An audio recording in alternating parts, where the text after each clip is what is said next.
everyone. It's Martin with Project Heaven on Earth.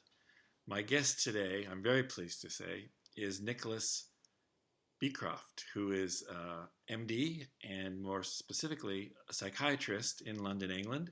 Welcome, Nicholas. Oh, thank you very much, Martin. It's a pleasure to join you. Great. Nicholas, tell me how Heaven on Earth, you're a heaven maker. How did all of this start for you? Oh, that's a really long story. Well, shorten it. Yeah, shorten it. So I spent many years, probably from my childhood, sort of disturbed about all kinds of things in our politics and so on, and frustrated with the way we ran our healthcare and all kinds of things, and spent years trying to work out what the problem was and what to do about it and so on. And after 9/11, really focused on trying to see how we were going to, I realized we needed to really step up a gear if we were going to rise to the challenge that we faced. And that set me on a project, really, a counterterrorism project, to find out who we were, where we were going, etc. And in the process of doing that, I wanted to work out some of the pathologies that were blocking us achieving our potential. And I went to a seminar. I went to certain places to find where, if you like, what I considered the pathological thinking to be sourced. And so I went to a particular university in London. I won't say which one, which basically pumps out the standard, what would you call it, politically correct, anti-British, anti-white, anti-male, anti-police, anti-authority, victim mentality, really, that's quite toxic. And I wanted to sort of meet the people who were propagating it and try and understand them and see how to overcome it, really, how to get beyond that. And so I went to a seminar, and it was all of the internal people listening to this American professor speak. And as soon as I opened my mouth, they realized I wasn't part of the groupthink. And they were furious. I was, as far as they were concerned, utterly evil. Satan has entered the room, and they did their best to shut me down because I didn't agree with the way they were thinking and was asking awkward questions, which you'd have thought would be good in an academic institution. Anyway, but I was determined to stay, and I stayed at the end and wanted to have a genuine dialogue with the professor. And at the end, I was left with the professor, the person in the room who most hated me, with his sort of little Lenin glasses, and as a Marxist professor, of course, who doesn't believe in power, was playing all kinds of tricks to try and dominate me with his power. And he wanted to get me out of the room, but I used my skills to engage him, and slowly he accepted that. And basically we got into a dialogue, and it became just a battle, the standard fight, which I was absolutely familiar with. And we were like energetically, it felt like two massive dragons fighting and breathing fire on each other, trying to kill and destroy the enemy.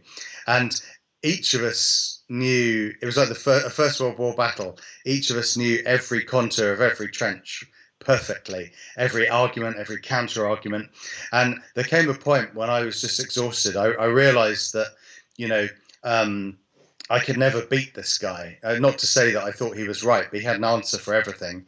And I kind of sighed, and it didn't come from my logical mind. It sort of arose from intuition, I guess. And very simple question, which really is the heaven on earth question. So I just said to him, all right, look, if all of your values, your dreams, your wishes, your desires, if all of that came true, what kind of a world would that be? What would it be like? And for the first moment, so this massive dragon shrunk by about 2/3 in size. He broke eye contact, breathed out, softened, his physiology softened slightly. And he obviously wasn't ready for that. And he thought for a while and said, a world without racism.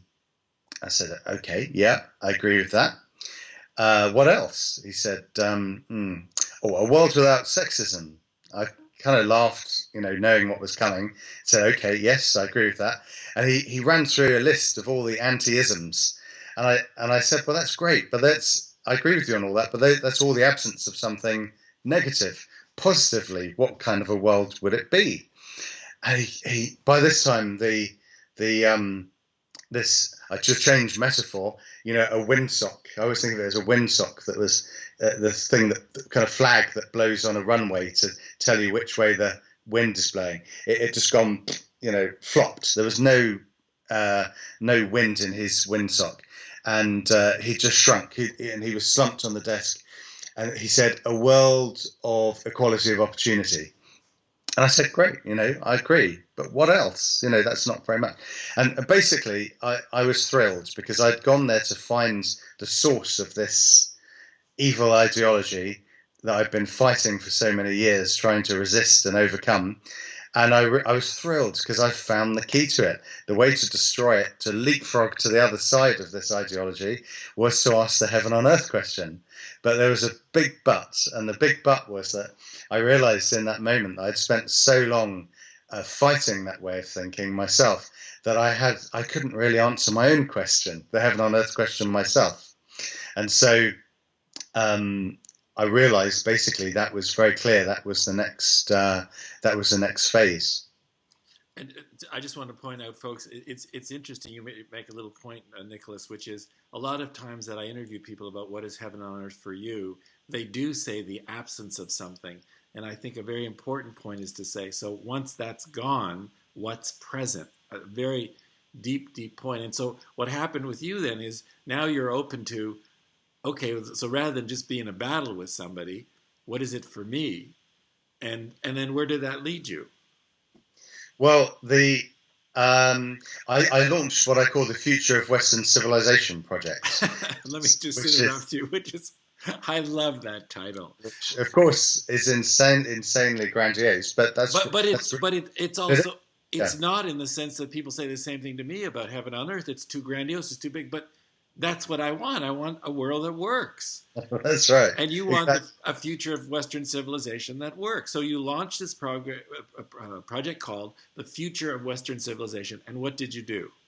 Well, there's the visible bit and the invisible bit. So, but behind the scenes, I did a huge amount of research and reading and thinking and so on. But the public face of it, which you yourself participated in, that's how we met.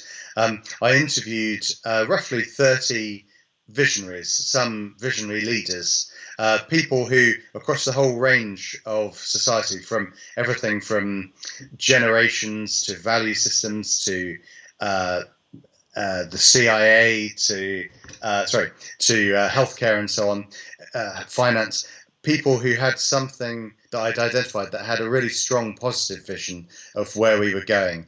And basically my job in that project was to give them a space in which to lay out their positive heaven on earth vision, and of course then to meticulously scrutinize it and challenge them on the practicality of what comes next and how to make it real. We're going to put up the interview that you did with me, and we'll also put up the website where people can see all of the other 2930 interviews, because they're really fascinating, folks. I mean, he really went in real depth with these people. And I got really jealous in a good way of you, Nicholas, in the sense of, imagine folks interviewing all these people for an hour, real leaders, and then distilling all of that.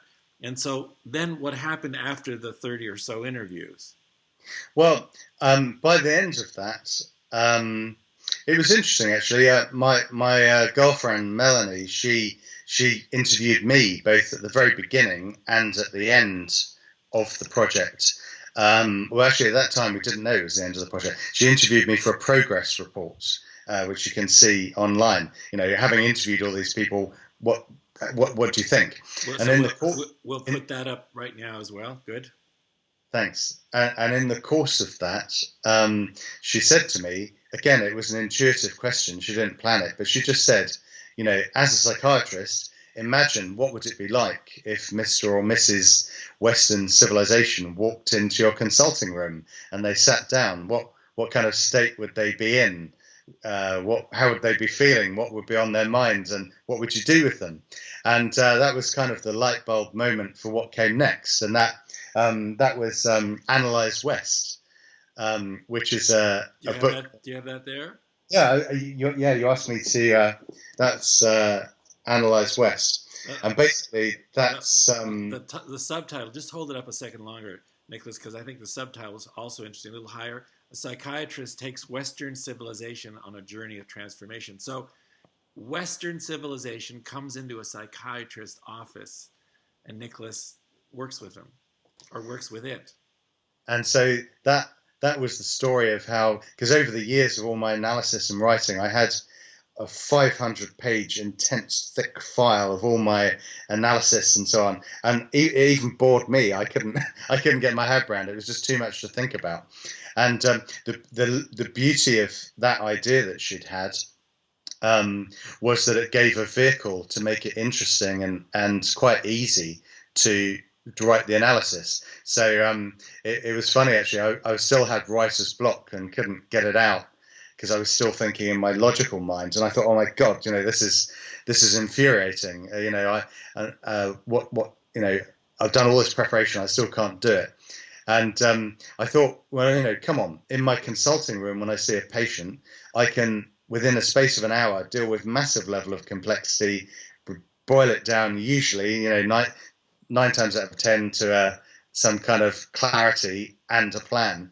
Why can't I do this? And so I realized that in that moment, the way to write the book was I got a tape recorder, set my chairs up, and played both the role of West and the Western civilization in a character called West and the psychiatrist, and just intuitively did it and played the roles, and it went bang. That the whole however many pages it is, 500 pages, flowed out of me seamlessly. And basically that was that's kind of a deep analysis of the psychology of Western civilization, everything from equality and fairness and political correctness and hierarchies through to all our shadow and trauma around imperialism and racism and Holocaust, and how that blocks our self-confidence and power, how we deal with race and immigration.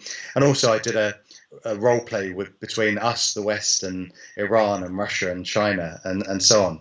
And anyway, the culmination of that was that at the end of the book, West had integrated himself or herself and had regained some confidence, and it was clear that it was in that which was the 800th anniversary of the Magna Carta.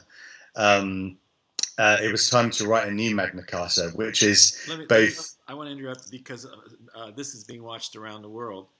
Tell us what the Magna Carta is and what it did.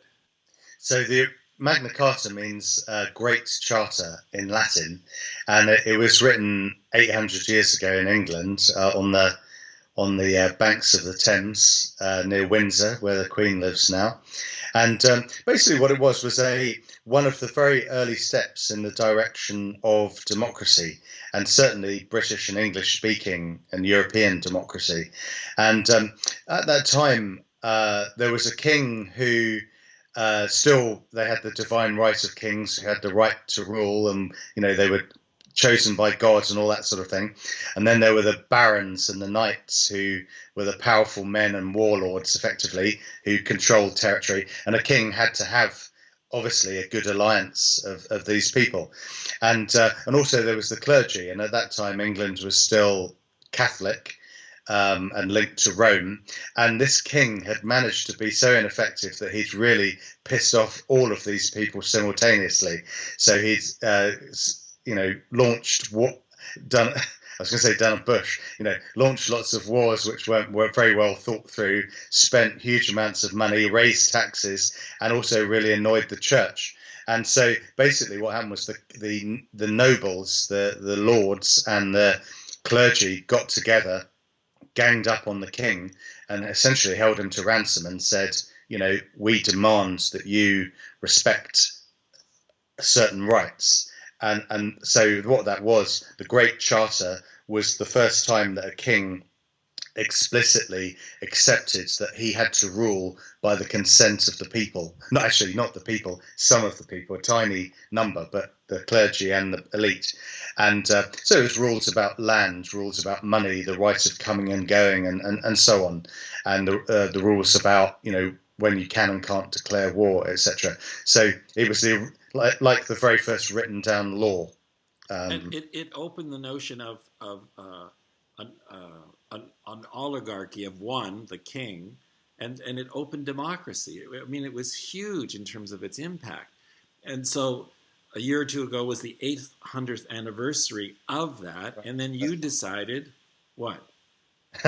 Insanely to write a new one. Now, in the ideal world, what I would have done would be to set in process a massive global social process in which a huge number of people would be involved in dialogue and so on. And I did my best to do that through Facebook and Twitter and through my own network. And but you know, in the fantasy, it would be an enormous process. But my aim was for that to be draft one, and then draw others into it.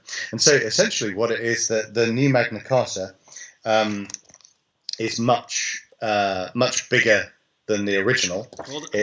Hold your hand away, because it says New Magna Carta, a psychiatrist's prescription for Western civilization. So you remember, folks, Western civilization comes in, analyze West. He writes that book, Nicholas, and then he writes the next one for, okay, so what's the prescription?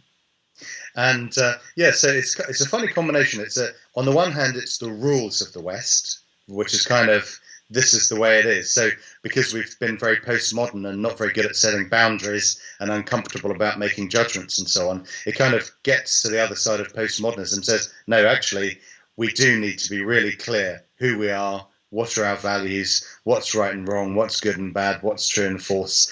You know, as a country, I mean, we're many countries, my country and your country and all the countries of the West need a strong, positive, healthy patriotism. We're truly global. We're truly human. We're comfortable with complexity and diversity, but we're also positively patriotic. We're open to the world.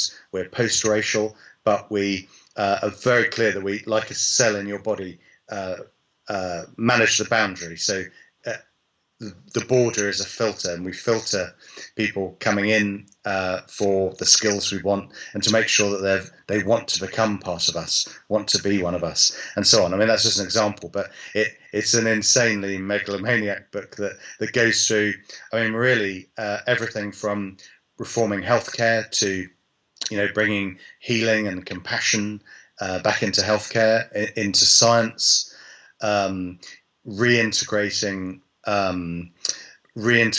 logic and reason and science with wisdom and judgment and intuition, getting beyond capitalism versus anti-capitalism to truly harnessing capitalism as human potential and energy to liberate human potential globally by tweaking it slightly and thinking differently about capitalism. And I mean, I could go on, but give me a couple more, because what I'm hearing, folks, is, and I hope you're hearing, is this is him talking about what heaven on earth is for him, very clearly. Absolutely.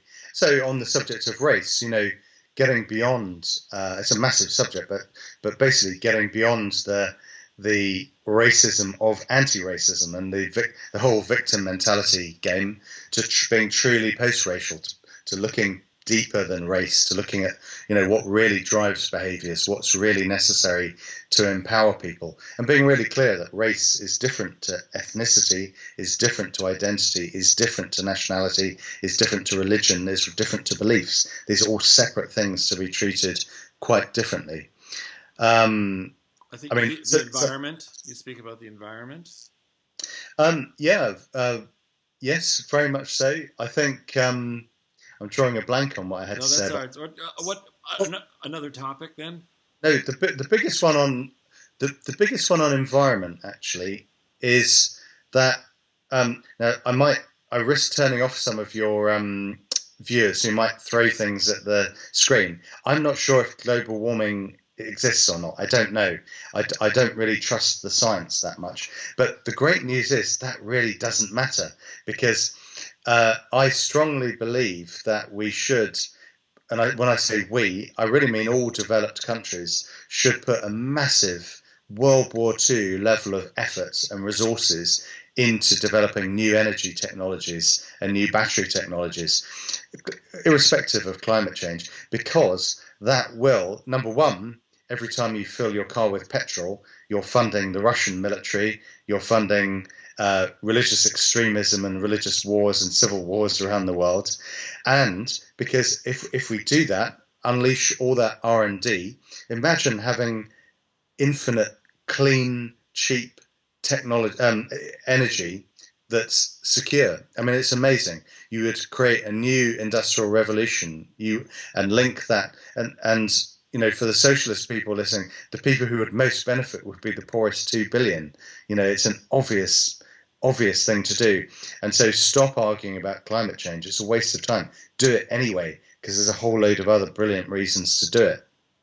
Nicholas, what I love about you is your thinking is so original, and it's in many cases what I call transcendent. You move away from the positionality, me versus you, A versus B, and see, is there something WHOLE, whole, that everybody can go, oh yeah, this is something bigger that we can move to, because I'm willing to do that on the right, I'm willing to do that on the left. Boom, we got something much, much better. And that's why I'm so interested in you and your thinking. It's so innovative and creative, and it really is a kind of, and I'm just saying this in this moment, it is a heaven on earth kind of thinking, because you're transcending polarities which don't, in essence, work, to some new integrated whole. Absolutely. Well, that leads on to transpartisan politics as being another important thing. And I know lots of people have tried to do that, to combine left and right. But I truly think that, our politics is so not, in Canada, in America, in Britain, in most other Western countries, it's really polarized and very toxic at the moment. And I don't think transpartisan, when you mention it, people think, oh, that's naive, it could never work and so on. I think a really clever party, a really clever politician should be transpartisan. And what I mean by that is not just drawing together the best of left and right, but the best of masculine and feminine, the best of top down and bottom up, the best of kind of intuition and logic, the best, and actually integrating all of our value systems. So truly holistic, truly global, patriotic, national, strong security, strong on family, strong on capitalism, strong on fairness, strong on multiculturalism in its healthy form, not its unhealthy form.